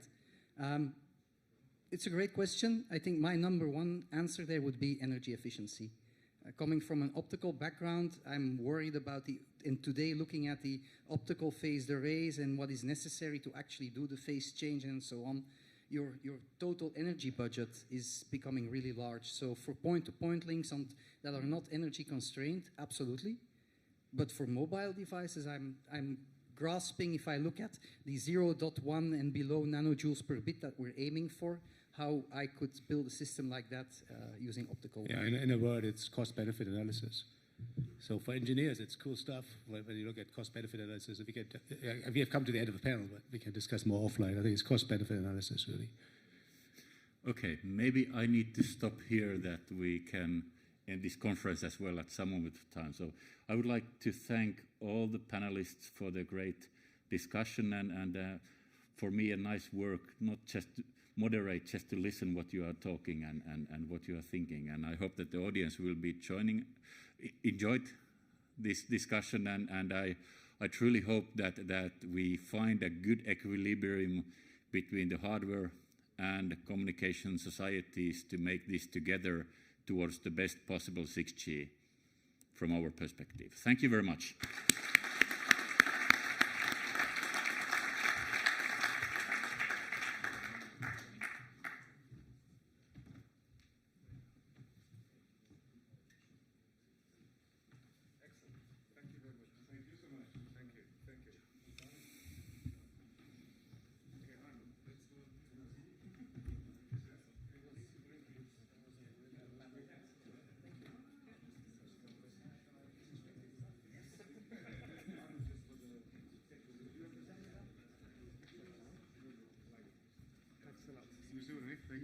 Great job. Thanks a lot. You so how many like it? Yeah? It's true, right? It's real. See you in Brooklyn. What's that? See you in Brooklyn. Let's hope so. There's always we'll pick and choose. You'll be in Brooklyn? Will you be in Brooklyn? I can. I'm by here. No more every year I come. Okay, yeah. All right. No more I come. I hope so. Okay. Bye-bye.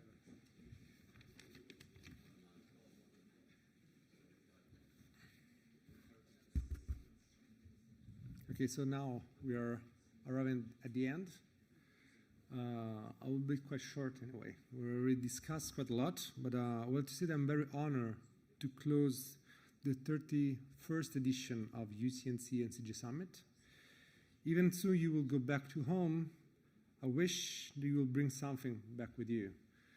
We have found again the joy to meet together, to speak together, to see that actually the life is not only Zoom meeting, is not only, having kind of cyber exchange, but really going to this human life. That's also the reason, because for us it was very important to offer you a very intense social life, very intense moment where you can express yourself, exchange with the others. We have, from my point of view, a very exceptional participation also this year. We have 552 people in person here. Consider many people actually were obliged not to travel for many reasons. And also we have more than 70 people connected by remote. We also have very exceptional support from patrons, keynote speakers, panelists, special session, tutorial, workshops, and paper presentation of a very high quality.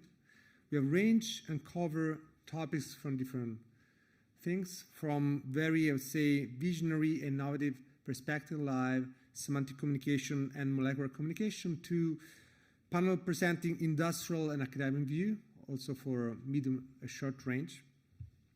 We also, as I said before, an exceptional social moment at the Museum Grenoble, where actually most of you are here, a VIP dinner at the Convent Saint-Cécile, an historical place at Grenoble.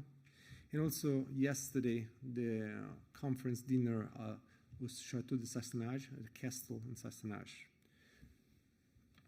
I was worried if I was able to change the slides. Now I know how to do. So all good moments come to the end, but again, hope you will bring some back to you. We have 47 booths presenting here. You have I hope you visit all of them. We have also also been very active in supporting the conference with the number of papers submission. For example, we have 25 posters that have been accepted. We have a very high number of tutorials submitted, also thanks to the tutorial chairs. I guess they did an exceptional work in spreading the word. Well, actually, there's one of the highest number I guess we have in the history of EuCNC. we also have a very good number of submission papers, special sessions, proposal, and very also high number of submission of workshops. Unfortunately, we're not able to accommodate all of them for logistics or for not to have only few people in every room, so we need to concentrate people here and there. We also decide this year to offer a highest quality in terms of review, given the highest number of reviewers per paper. Some of you were surprised me to have 7 reviewers in a paper. So this year we have a very exceptional number average review per paper. And we have a very good number of submission of papers. The member was something like 190, and then we have almost 100 papers accepted, with this threshold about 50%. Also, we were very scared about that because of the COVID situation, because of the war around, there was not many countries that can participate, but we're very happily surprised at the end is one of the year we have the most, I would say, diverse number of countries participating. And we also have a very good number, a total number of registration going back on life before COVID. You have this peak in the last couple of editions. There's a edition where we have a virtual participation, so also fees were different, different. So, but we forget this. I hope we will forget this 2 years back in our time. Actually, you see that we are back now to interact to the times where we are used to meet each other, and I guess there will be the new normal. So here the number of countries, as I said before as well. And then we also be able, thanks to the sponsor, to deliver a number of awards. So there was the Best Paper Award delivered by Huawei. And then here the winners. They received yesterday during the social dinner. Then you also have a Best Student Award sponsored by ZTE. Then we have a Best European Student Award sponsored by RASIP. And we have also the Best Boot Award sponsored by Nokia. Actually, yesterday, for the one was the dinner was quite funny. There was kind of, someone was laughing here. But actually, there was a name of the project was very close in English to another, and actually the person jumped to the stage very happy about, and then get the prize, but actually it was not the right project.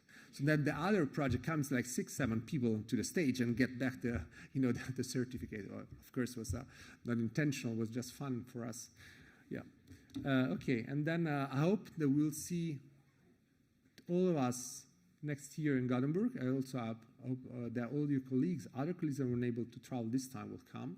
And I will really thank you for all your participation, active participation. Thanks to the local team, to the steering board, to the sponsor, to all the chairs, all the people who make this really happen. It actually is a lot of work. Thanks a lot.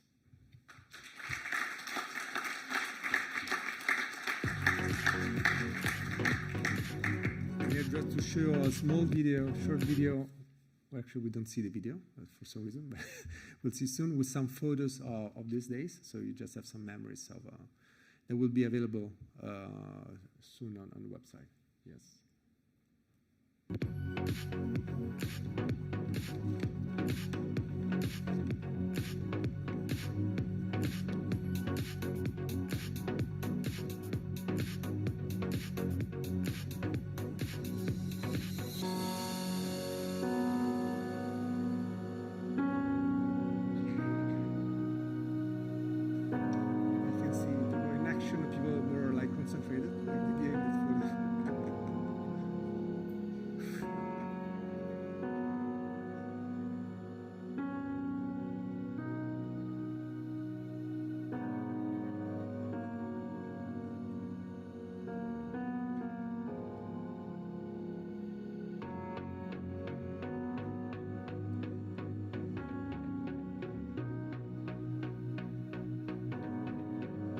Social life.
video. I have the impression I've been only eating all the time.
That was the fight for the world.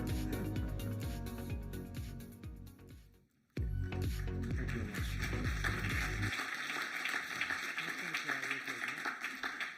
So the next presentation will be by video, actually.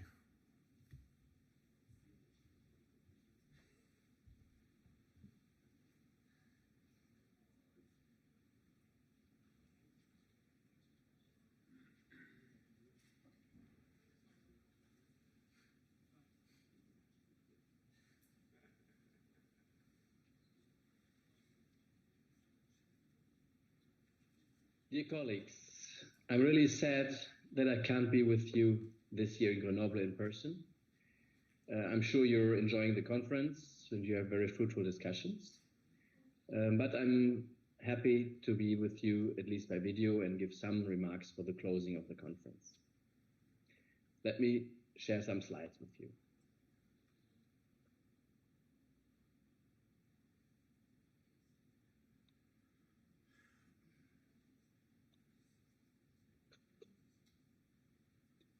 So my talk today, I wanted to focus on stepping up 6G research and innovation.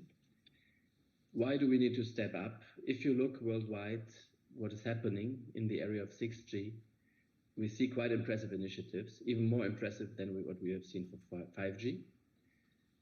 We have countries like the US that have now dedicated programs, that have additional initiatives, as well as Japan, for example, on Open RAN. We have seeing that Korea and China have very ambitious programs. But I think I'm quite optimistic that we are also meeting the challenge in Europe. We have recently launched the 6G Smart Networks and Services Joint Undertaking with a quite ambitious budget over this financing period. And we're also seeing much more ambitious initiatives in member states. For example, in Germany, France, Finland, with some budgets even going in the same order of magnitude as we're seeing at European level. Why is it so important? From a policy perspective, of course, we expect that 6G will be enabling the next wave of economic activity in the area of digital services. This we can call the €1 trillion opportunity, enabling economic activity in that order in the various industrial sectors, with new types of applications emerging. This is not only about economics, it's also about society. We have increasingly a focus on societal challenges. Think about climate change, think about greening economic sectors, think about inclusiveness and affordability. Then, of course, on the other side, we also need to think about our industrial capacities and our capacities to master these technologies in the future. We're seeing this race that has started worldwide, and we are quite well placed with strong companies in Europe, and the aim is here to consolidate this leadership role that we have. We also need to think about our sovereignty here in this area, and to some degree also autonomy.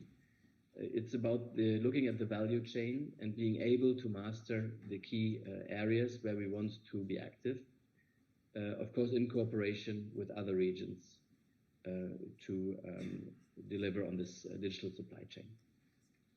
So the response to this challenge we see certainly by a partnership, and this time we did it not as a PPP, public-private partnership, but as a joint undertaking where we have more industrial leadership and also more commitments. I will talk about it a bit later. Where does it fit in the research landscape? This is the new Horizon Europe program that is now running since already more than a year. In the middle, you see the specific programs, so the main research and innovation activities. You can say this is roughly 100 billion over the 7 years, the financing period of the Union.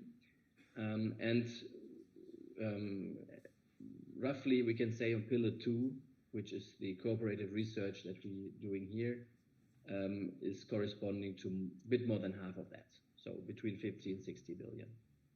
In the area of digital, this cluster digital industry in space, this is corresponding to 15 billion, and here we have this, there the money is coming from also for this joint undertaking for our activities that we're doing here in the area of 6G.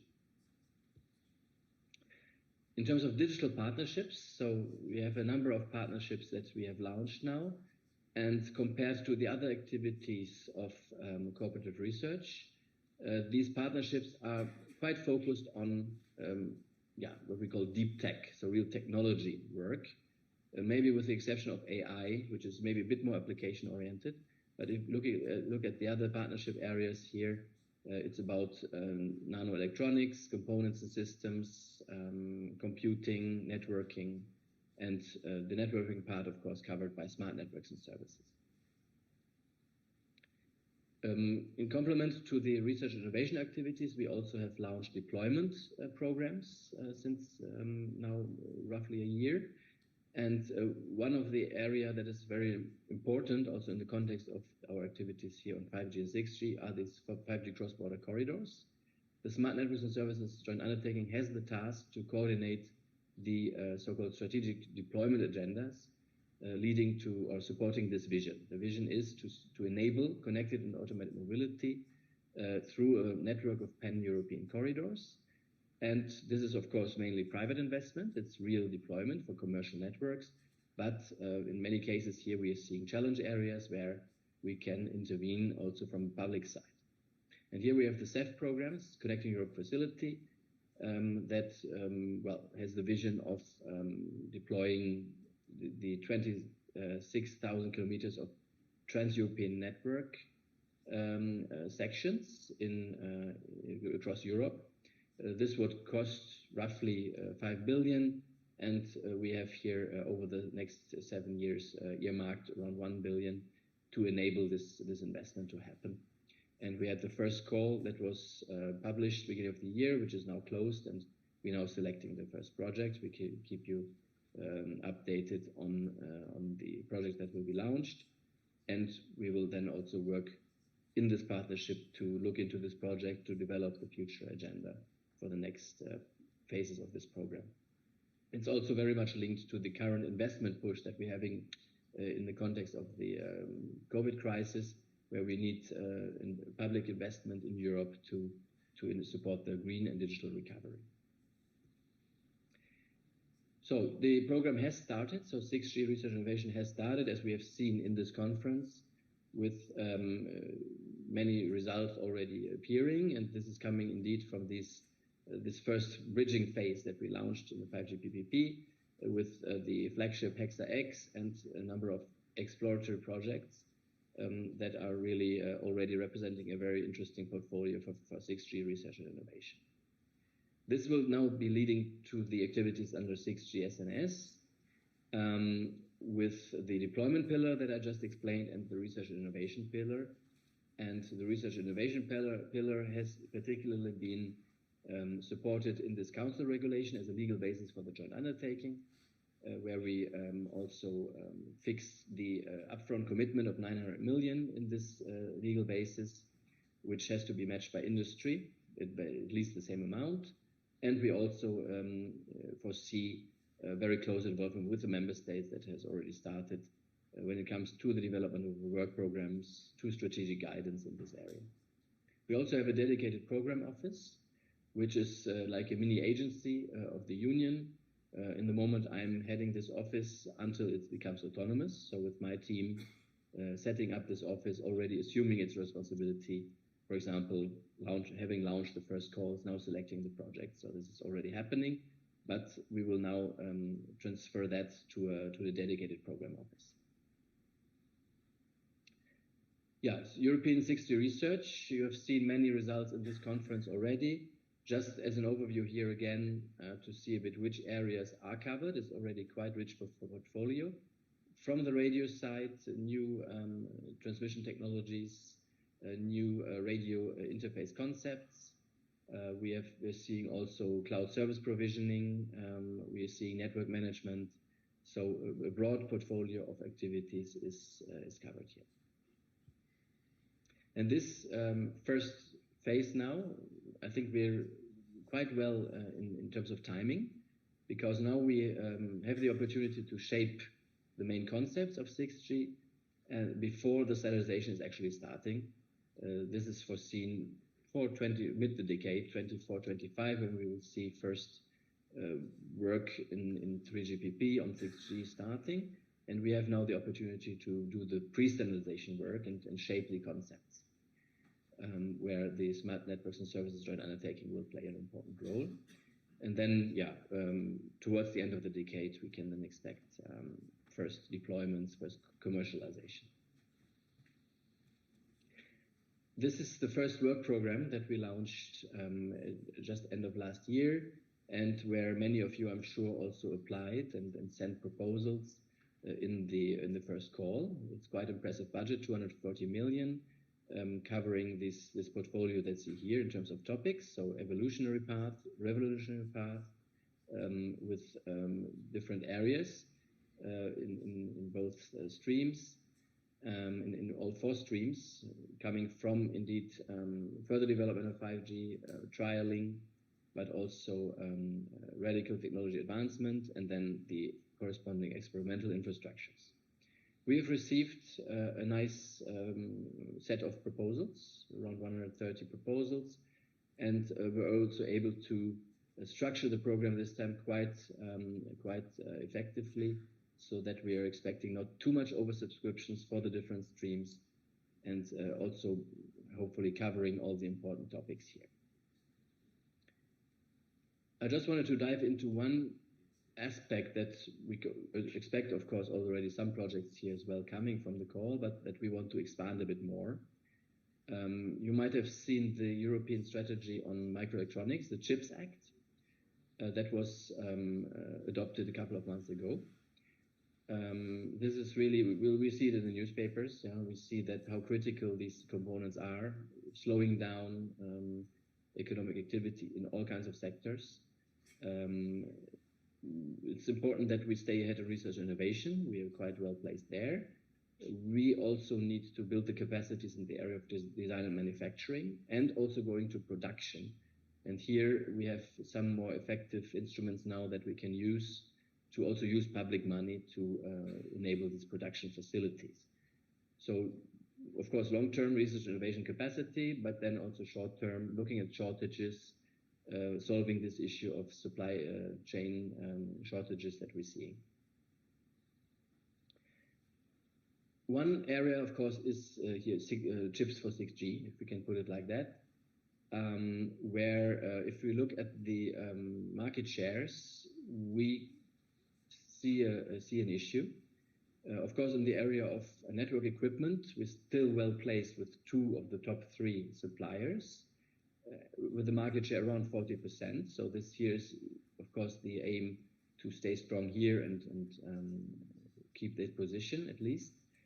And then if we look at the components level, it becomes more dramatic. So we see, of course, in some areas here, Europe is well placed. Look at automotive, industrial, where we have 20-30% market shares. But in the area of telecommunications, we only had 4%. So this is an area where we certainly looking at the role that these components have for handsets, for platforms, communication platforms. We need to step up this effort also to cover this area. And here, of course, the opportunity coming from smart networks and services, and also using the other partnership in the area of chips, which will be called the CHIPS Joint Undertaking, today still called Key Digital Technologies, which will be renamed, and also get a lot of more resources under the CHIPS Act. And here the opportunity will be to work together between these partnerships and have new focused areas that we can develop in the area of components. We saw that, of course, already a bit before the CHIPS Act, that this is an important topic. We have 2 years ago, we launched the Support Action Connect. Many thanks to the colleagues that have been working here, very good work. We have now the roadmap that has been published. If you're interested, here on the right, you see the reference. You can have a look at this roadmap. It's really about, the vision is to decrease European dependencies, to develop this roadmap, what needs to be done, which areas are promising, and also establish this connection between the partnerships and the constituencies to be able to step up these areas, and then hopefully leading to new companies emerging in Europe and increasing the market share and the position of Europe in this field. So many thanks, dear colleagues. I hope you enjoyed the conference. I wish you a nice rest of the day and a good trip back, and I hope to see you very soon, also physically, in one of the next conferences that are coming up. Many thanks.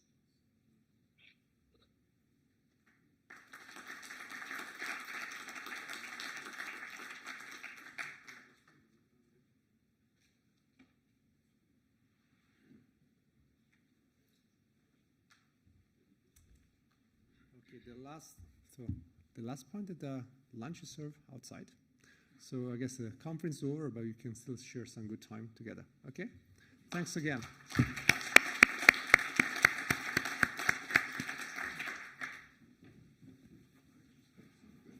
Thanks a lot. You did a great job.